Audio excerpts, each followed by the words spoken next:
सरदार शेर की इस पावन धरा पे मंच पे विराजमान पार्टी के समस्त पदाधिकारीगण, मेरे सामने विराजमान पिता तुल्य बुजुर्गजन, नौजवान साथियों, माताओं, बहनों और प्यारे बच्चों, सबसे पहले तो आप सबको मैं धन्यवाद दूंगा कि सरदार शेर के इस उपचुनाव में सबसे पहले शहरी क्षेत्र में श्री गणेश आपके वार्ड नंबर 7, 8 और 9 में जो आपने चुनावी सभा का आयोजन किया, बड़ा सौभाग्य है हमारा कि शेखावाटी की संचल में सरदार शेर के उपचुनाव में हमें आपसे वोट की अपील करने के लिए हाजिर होने का सौभाग्य प्राप्त हुआ। पूर्व वक्ताओं ने सारी बातें आप लोगों को बताई। मैं तो इतना ही निवेदन आप सबसे करूंगा कि हमें एक ही चीज का ध्यान रखना है कि हम लोकतंत्र के अंदर आत्मविश्लेषण करना सीखें और दूसरे व्यक्ति जो राजनीति के अंदर हमेशा से जो चले आ रहे हैं, जो नए उम्मीदवार बन के आए, उन सब का विश्लेषण हम लोग करें और कौन व्यक्ति जो है अपनी कसौटी पे खरा उतरता है, उस व्यक्ति को हम आगे लाएं राजनीति के अंदर।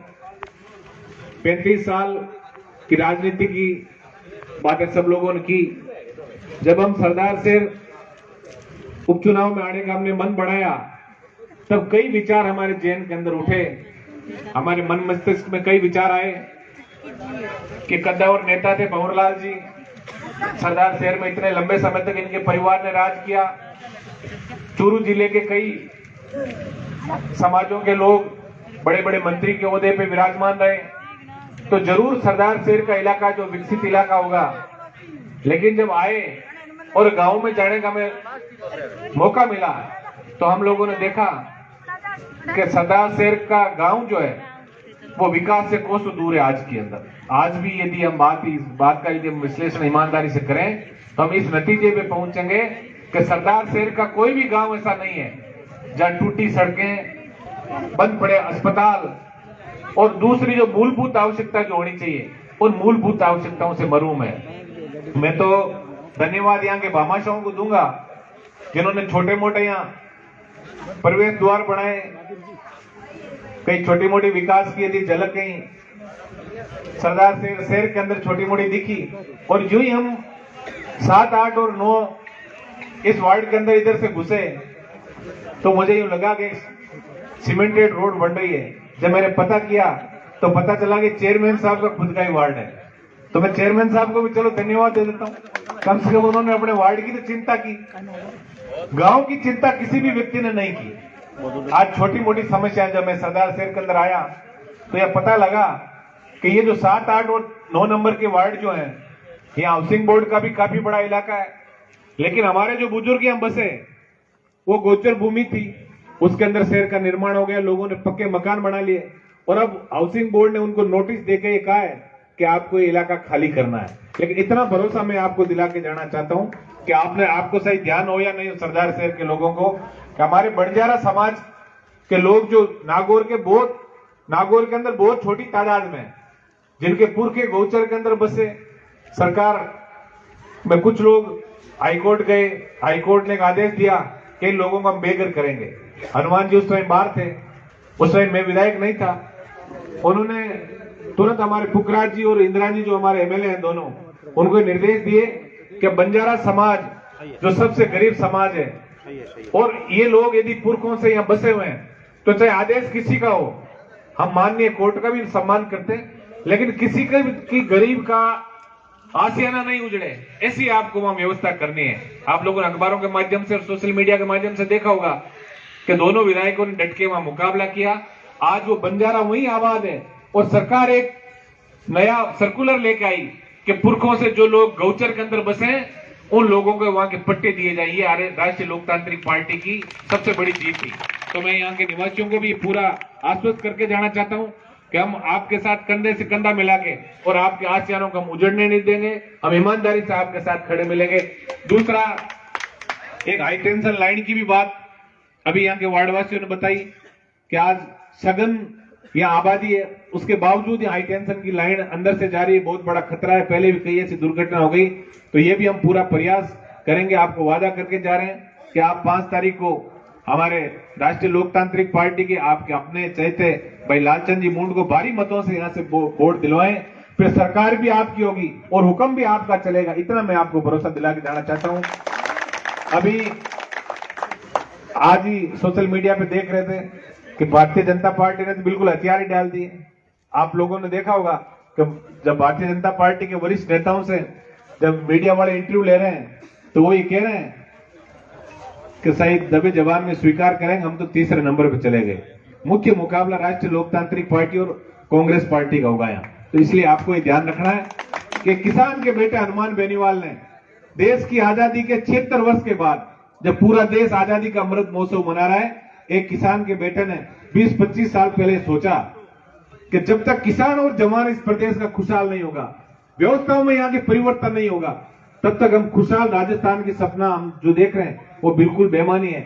उस व्यक्ति ने बिना कोई परवाह किए और रात और दिन जग के एक ही प्रयास किया है कि राजस्थान के अंदर व्यवस्था परिवर्तन होकर रहना चाहिए। और उसके लिए जो जंग वो लड़ रहे हैं राजस्थान में, मैं तो इतना निवेदन आप सबसे करूंगा, 36 कौम के लोगों को एक जाजम पे आके और हमें हमारे किसान के बेटे हनुमान बेनीवाल जी को इतना मजबूत करना है कि उन्होंने जो व्यवस्था परिवर्तन का जो सपना देखा है, एक खुशहाल राजस्थान का जो सपना देखा है, उस सपने को हम सब लोग मिलकर आगे बढ़ाएं, उनको उनके सपने को हम साकार करें और खुशहाल राजस्थान की हम कल्पना करें। ऐसा मैं आपसे अपेक्षा करता हूं। यहाँ अब भारतीय जनता पार्टी और कांग्रेस ने जातिवादी के हिसाब से पूरे प्रदेशों से अलग अलग जाति के नेताओं को बुलाया। कोई लोग कुछ आरोप लगाएगा, कोई कुछ आरोप लगाएगा, लेकिन हमें एक ही चीज का ध्यान रखना है कि जिस तरह अर्जुन को आंख दिख रही थी, उसी तरह हमें सिर्फ और सिर्फ बोतल का चुनाव चिन्ह और हनुमान बेनीवाल की रीति नीति दिखनी है। और 5 तारीख को अंदर 5 तारीख के दिन हम सबको मिलके और ये भारी मतों से भाई लालचंद जी मुंड को विजय बनाना है। मैं इतना ही निवेदन आपसे करूंगा। कांग्रेस और भारतीय जनता पार्टी के झूठे नेता जो है वो आपसे कई झांसे करेंगे, लेकिन उनके झांसों में नहीं आना है। गांव में जब मैं छोटा था, बुजुर्ग एक बात बताऊं था कि एक आदमी हो जो गांव में झूठ बहुत बोलतो सब बड़ी परेशानी में घराड़ी होगी। बस जट्टो में निकल देते लोग कहता अब झूठियाड़ी है। गांव में कहवे कौन कहवे कि अब झूठियाड़ी जा रही है। तो मैं एक दिन निवेदन करियो कि आप बरतार मेरे, आप ये झूठ जो है ना इसको बंद कर दो, वरना मेरी कदर बिल्कुल इस गांव में नहीं। जहां भी जाती हूँ एक कहते झूठिया वाली आ गई। तो उसने कहा कि एक काम कर, बढ़िया सो चूरमो बनाए दे और कल है वो झूठ बंद। मैं झूठ ने कटे छोड़ डाऊं बारे और बात बेचारी बनाओ चूरमो बिगत बड़ो काम बा करनी चाहूं थी।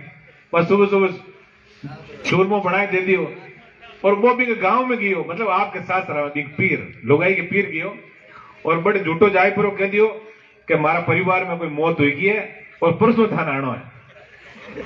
और पांचों घरे आई और आपकी लुगाई ने कह दियो कि थारे गांव में कोई की मौत हुई कि आप परसों चालनो है।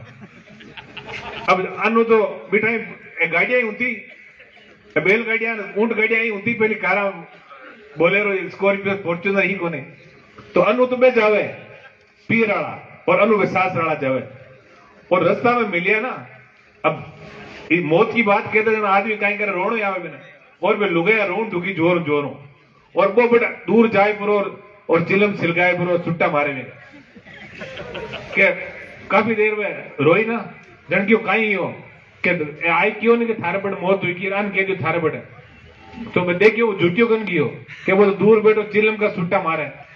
तो अटा कही है भाई कि आ दरा की मान नहीं जगी बाया रोई मई रोई ए वहां तो झूठिया जगह ने कांग्रेस और बीजेपी वाला ए आवेला झूठ सुनावेला और आपने 65 साल तक रोनाउन को काम करियो ए वहां अब का झूठिया को कहना मत सुनियो। और मैं निवेदन आपकी बीच करना आयो आपका लाडला और किसान परिवार को मान सम्मान ऊंचो उठाने की बात करने वाला हनुमान जी बेनीवाल ने अपन इतना मजबूत करना है कि सरदार शहर की तरह एक नया एक क्रांति को आगाज हुए, नई एक व्यवस्था परिवर्तन की इबादत जगी है सरदार शहर की धरती लिखी जावे।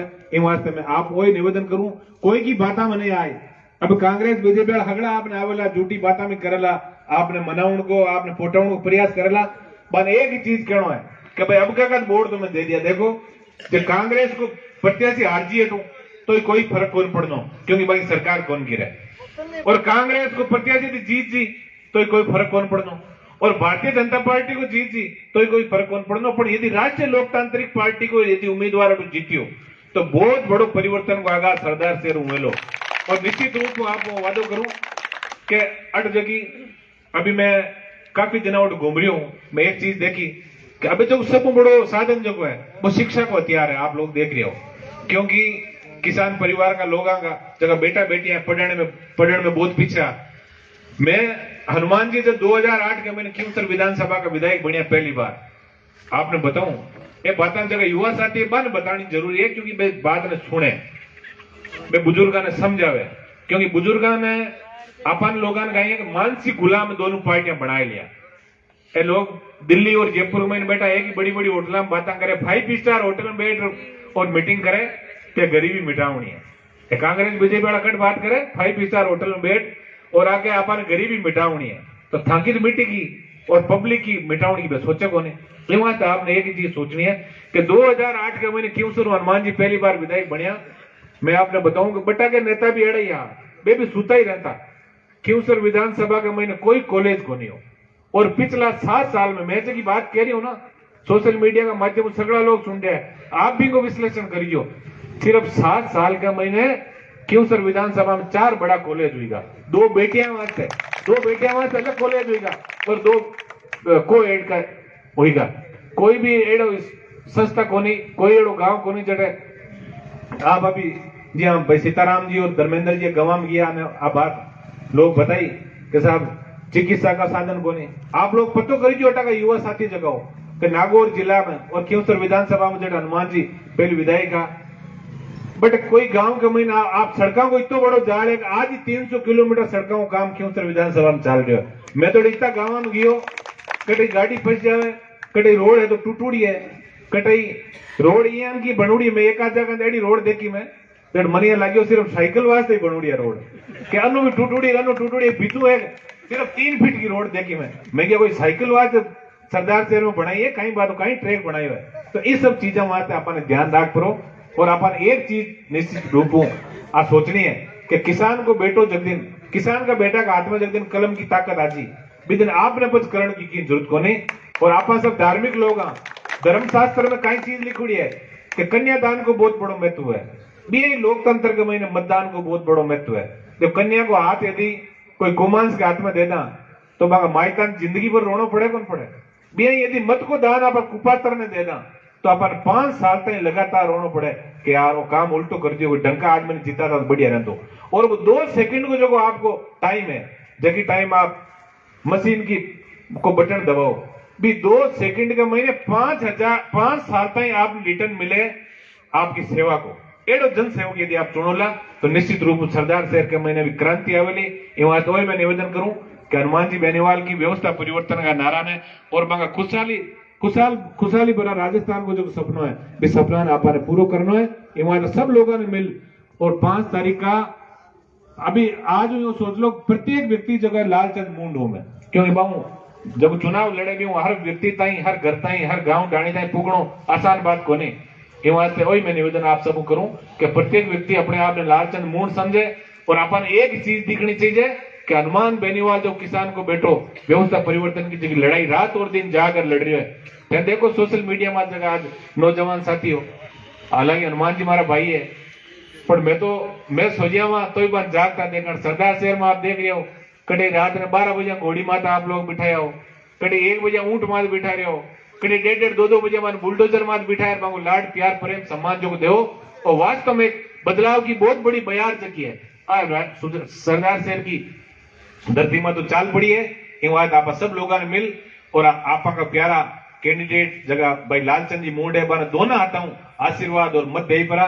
और 5 तारीख को भारी मताऊं बने अटू इतनी पेटियां भर दी। 8 तारीख का पेटियां खुले राजस्थान है नहीं हिंदुस्तान का महीने अखबार में मुख्य प्रश्न माता आवे कि 2023 का जो सेमीफाइनल जो है सेमीफाइनल राष्ट्रीय लोकतांत्रिक पार्टी ने जीता और 2024 के अंदर राजस्थान के अंदर व्यवस्था परिवर्तन का नारा जो आगाज हनुमान जी ने किया है वो साकार होता दिख रहा है। अब मैं आप सब लोगों को अपेक्षा करूं एक बार पाचो इस सरदार शहर की पावन दरामद है, आप सब लोगों का उज्जवल भविष्य की शुभकामना प्रेषित कर और मैं आप सब आई अपेक्षा करूं कि हनुमान बेनीवाल जी ने ज्यादा मजबूत कर और भाई लालचंद जी मूंड ने आप लोगों ने जिताना है। धन्यवाद। राम राम साहब, जय हिंद।